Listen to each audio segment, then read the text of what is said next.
Hello friends, இன்றைக்கி நம்ம SNT சேனலில் என்ன வீடியோ பார்க்க போகிறோன்னா, ஒரு சூப்பரான நம்ம சார்ஜர் இருக்குது. ஒரு சூப்பரான ஒரு டிசைன் தான் பின்னி அது வந்து எப்படி சொல்ல போகிறோம்னா, ஒரு பிளான்ட் மாதிரி பின்னியிருக்கோம் friends, with flowers and leaves.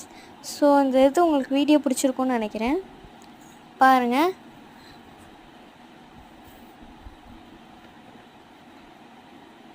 நாங்கள் வந்து 8 தான் லீவ்ஸ் வச்சுருக்கோம். நீங்கள் வந்து நெருக்கி கூட வச்சுக்கலாம், அது உங்களோட ஓன் சாய்ஸ். நாங்கள் வந்து ஃப்ளவர்ஸ்லாம் வச்சுருக்கோம், நீங்களும் வச்சுக்கோங்க, நல்லாயிருக்கும்.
இந்த வீடியோ உங்களுக்கு பிடிச்சிருந்துச்சுன்னா லைக் பண்ணுங்கள், ஷேர் பண்ணுங்கள், கமெண்ட் பண்ணுங்கள், அப்படியே சப்ஸ்கிரைப் பண்ணிடுங்க. தேங்க்யூ.